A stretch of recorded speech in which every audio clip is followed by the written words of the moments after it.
Quick episode recap. Hiraku is about to start his day, but is interrupted by Zabuton. She has captured a queen bee, and Hiraku wonders if they are going to eat it. He questions its fate with Zabuton's children, as the queen watches helpless in fear.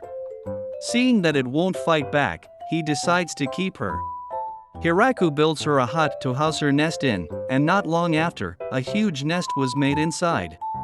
It's only the queen bee that is abnormally large, while her worker bees a normal size in comparison. He hopes that the bees will produce delicious honey for future consumption, and wonders if he should plant a flower garden for their exclusive use. While deep in thought, Tia noticed him from afar and flies over. Upon noticing the hive, however, she quickly flies away. Hiraku is also building a reservoir. He pats down the area to solidify the earth and allow clean water to collect. Of course, the prerequisite to use it is to finish the waterway he's been wanting for a while now. Intrigued, Leah asks about the progress of the project, but Hiraku confesses there's still a lot of distance to cover between the reservoir and the river. When building waterways, the material used is also important, but the forest only has wood, which has the potential to cause leakage and isn't the best material. Ideally, he would be using stone to construct it, but likewise, it's a resource hard to find in the forest. Reusing the dirt he dug up to create the reservoir, he compacts it into something comparable to concrete using the almighty tool. Reduce, reuse, and recycle. And so, an assembly line was formed. The project started in earnest. This time, Hiraku worked to close the seams and strengthen the foundation, while the girls did the heavy lifting.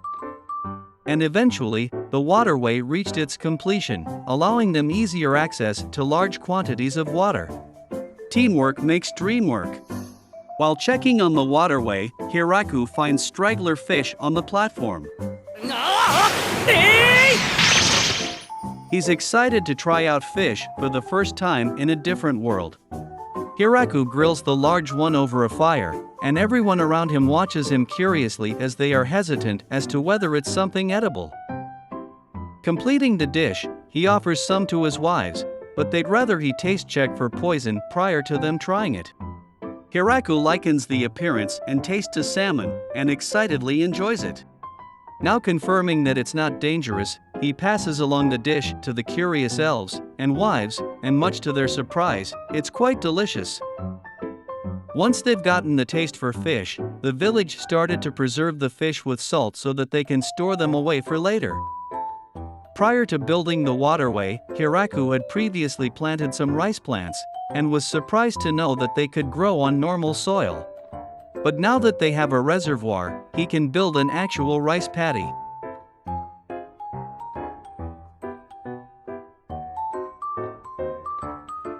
He introduces water to the ground, and initially, the girls thought he built another pond, but he plans to have them plant the seedlings he has on hand. The girls proceed to take off their stockings and head into the pool of water.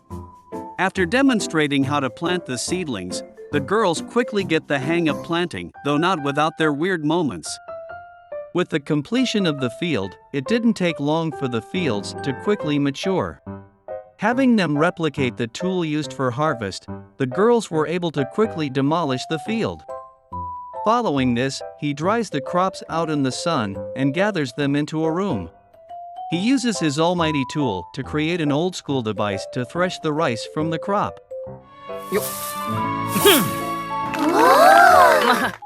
Next, Hiraku places the gathered rice into a sieve to pick out the unnecessary leaves and plant portions out of the rice.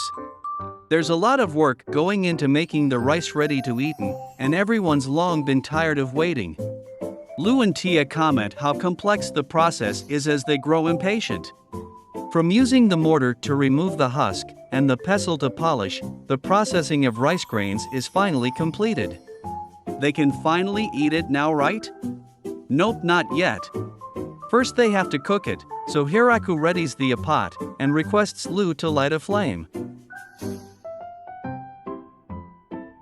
With the rice finally cooked, it's still not ready to be eaten. He gathers the rice onto a plate into rice balls. Tia pushes the honor of the first taste to Lu, and Lu hesitantly tastes it. Everyone is once again surprised by how tasty the food is, and they quickly notice that the rice ball contains the fish from earlier. He had molded the fish into the rice, and everyone excitedly enjoys Hiraku's hard work. Too bad there's nothing left for him to eat, but so long as everyone else is happy, who cares if he starves? Progress update. Everyone continues to work in the rice paddies, and afterwards demonstrate their cleaning magic by taking a variety of needless poses. Hiraku laments that he can't use his magic, and wishes to build a bath for self-enjoyment. He is very earnest to try and convince the others on the benefits of having a bath. He draws out a diagram of the tub he wants to create, while explaining the different regions to the confused girls. Leah questions why they need a bath when they could just wash in the river, and Hiraku brings up the point that the weather could be too cold at some point to bathe. Taking into consideration the different parts of the bathhouse, they quickly start the construction of it. Hiraku is given a taste of his future with the girls. The one thing that worries him, however, is that they will be polluting the river by sending their wastewater back into the river. But Tia says not to worry as they can use slimes. Apparently, they like to eat waste and dead organic matter to clean areas, so after procuring some, he dumps them into the wastewaterway he built for them. Nothing like the misunderstanding he had of them being the #1 cause of death for new adventurers. Tia also suggests they place slimes in the toilets to clean, but Hiraku would find it uncomfortable to conduct his business knowing slimes are beneath to catch it. He now prepares firewood for the upcoming bath, but he once again gets sidetracked when he glances upon mushrooms growing on a log. Everyone has differing opinions about shrooms. Lu thinks it's safer to avoid them, while Tia is willing to get rid of their existence for him. As for the elves, he himself is unsure of what's safe to eat and avoids them. Instead, he decided to bang wood with his hammer and hope that his mushrooms will erupt from them. Later that afternoon, he starts to explain to the girls how the bathhouse works.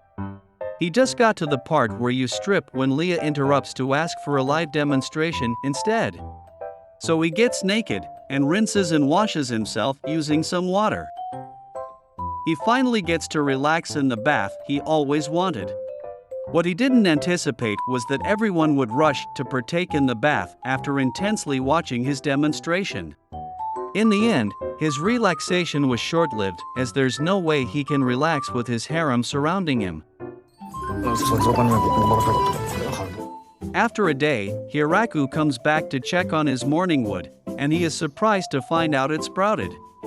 At the same time, 5 new elves entered the village and introduced themselves.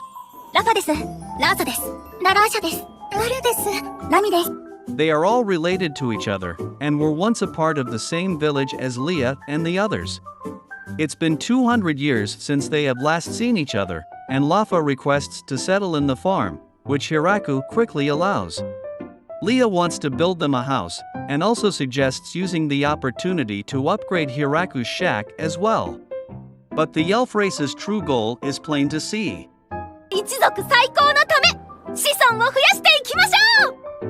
In the distance, Kuro is watching Hiraku spread his love to his harem.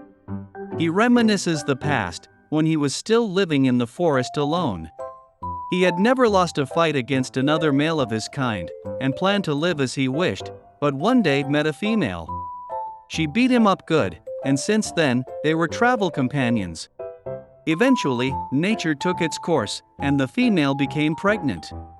He had seen families of other animals throughout his travels, and he anticipated starting one of his own. But then one day they ran into a grappler bear, known as the king of the forest, and they lay defeated. Luckily, it spared them, but now gravely wounded, they were unable to hunt for food.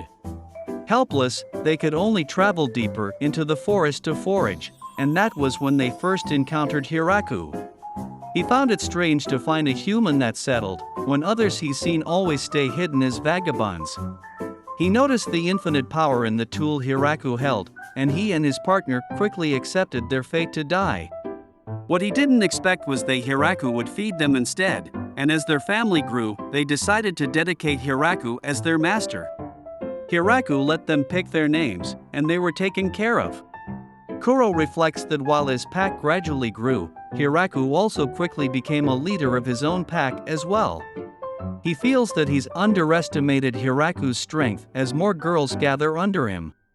Kuro's only worry is that Hiraku still treats them like normal dogs, not knowing how terrifying his race's reputation actually is.